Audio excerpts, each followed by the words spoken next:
বিয়ের হাতে গোনা মাত্র 7 দিন বাকি, আর আমরা কিছু কিনবো না তাই হয়? তার জন্য আজকে আমি আর আমার ননদ দুজনা মিলেই কিনতে বেরিয়ে পড়েছিলাম।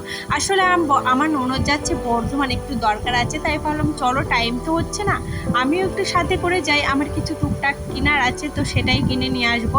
আর শাড়ি যেহেতু আমি আমার বাড়ির থেকেই নিয়েছি, তার জন্য আর শাড়ি কেনার চাপটা নেই। আর এই দেখো, আমি আর আমার ননদ বেরিয়ে পড়েছি, মানে স্টেশনে চলেও এসেছি। আর ট্রেন ধরার তাড়াহুড়ো ছিল বলে আর গাড়িতে বসে আমি না ভিডিও করিনি, আমার হাজব্যান্ড আমাদের দিয়ে গেছে। আর এইখানে এসে দেখেছো কতগুলো মেয়ে, ওরা না সবাই কলেজে পড়ে, ওদের দেখে না আমার ভীষণ আমার পুরনো স্মৃতিগুলো মনে পড়ছিলো। আমরাও যখন কোথাও এরকম প্রাইভেট বা টিউশনে পড়তে যেতাম না, কি সুন্দর গল্প করতে করতে যেতাম। সত্যি যেই দিন যায় সেদিন কোনোদিনই ফিরে আসে না, তাই না? তারপরে এই দেখো ট্রেন চলে এসছে, আর আমরা ট্রেনে উঠেও পড়েছি। আর লেডিসে উঠাই, ট্রেনটা বেশ কিন্তু ফাঁকাই ছিল। আর আমি যেই ক্যামেরাটা অন করেছি, দেখলাম কি আমি কাজলটা লেফটে দিয়েছি, তোমাদেরও এটা দেখালাম। আমি না কাজল পরে একদম ঠিকঠাক থাকতে পারিনি, বাট আমি কাজল করতে ভীষণ ভালোবাসি। তারপরে এই যে বর্ধমান প্ল্যাটফর্মে নেমে গেছি, আর এইখানে না প্যারাগুলো দেখে আমার ভীষণ ভালো লাগছিলো, বাট আমি কিনলাম না। যাই হোক, তারপরে এই যে দেখো প্রচণ্ড ভিড় ছিল জানো তো আজকে সিঁড়িতে। আর আজকে না অনেক দিন পর আমরা কিসে চেপেছি বলো তো? আমরা চেপেছি হলো, কি নামটা ভুলে যাচ্ছি, সরি, রিক্সা। হ্যাঁ, আসলে ভয়েস দিতে গিয়ে ভুলেই গেছিলাম। আর আমার ননদ বলছে দাও আমি তোমাকে ভিডিও করে দিই। আর সত্যি বলছি, রিক্সায় খুব একটা চাপা হয় না, এখন দেখবে সবাই টোটো হবার পর না টোটোই চাপে। তবু আমি ভাবলাম চলো, এদেরও তো একটু ইনকাম লাগে নাকি। আর যে যাচ্ছিলো না তার সঙ্গে আমি কথা বলছিলাম, সেটা তারাই বলছিল যে এখন না বেশি আর কেউ টোটো মানে এসে চাপবে না। যাই হোক, এ দেখো চলে এসছে। আর আমার ননদের কাজ ছিল একটা, সেটা মিটে গেছে।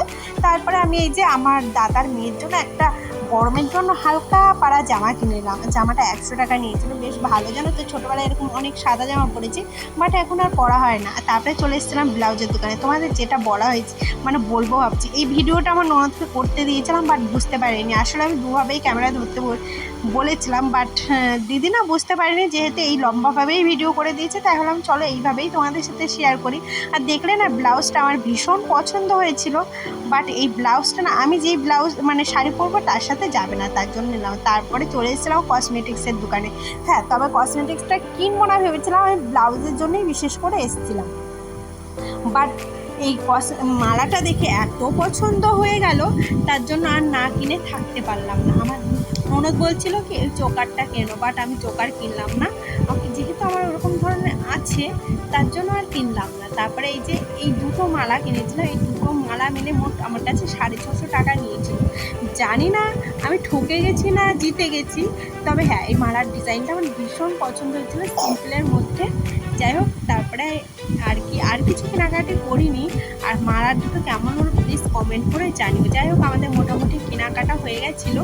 তারপরে চলে এসেছিলাম স্টেশনে। আমার ননদ এখান থেকে বললো কি, আমি বলছিলাম এখান থেকে তুমি কী খাবে খাও। আমার ননদ বলছিল আমি সেরকম কিছু খাবো না, শসাই খাবো। তাই আমিও শসাটা ভালো খাই, আর একটা বড়ো শসাই দিয়েছিল, ভেবেছিলাম প্রথমে দুটো নেবো, বাট আমার দিদি বললো কি একটাই না, দুজনা হয়ে যাবে। তারপরে এই যে আমি একটু লিফটে চেপেছিলাম, দিদি হুট করে ভিডিওটা অন করেছে, আর দিদি না লিফটে চাপতে ভয় পায়। তারপরে এই যে বাড়ি চলে এসেছিলাম, আর বাড়িতে আমার মেয়ের জন্য নিয়ে এসেছিলাম বিরিয়ানি। হ্যাঁ, ও বিরিয়ানি খেতে ভীষণ ভালোবাসে। আমি ফোন করেছিলাম যে আনিশা তোমার জন্য কী আনবো, আমাকে বলে মা বিরিয়ানি আনবে আর ক্যাডবেরি আনবে।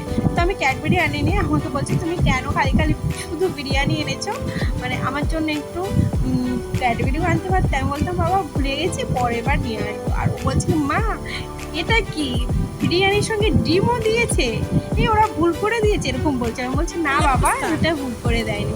যাই দেখেছো কি সুন্দর খাচ্ছে, বাট একটুখানি যেই খাবে না আর খাবে না, খাবার জন্য লাভ হয়।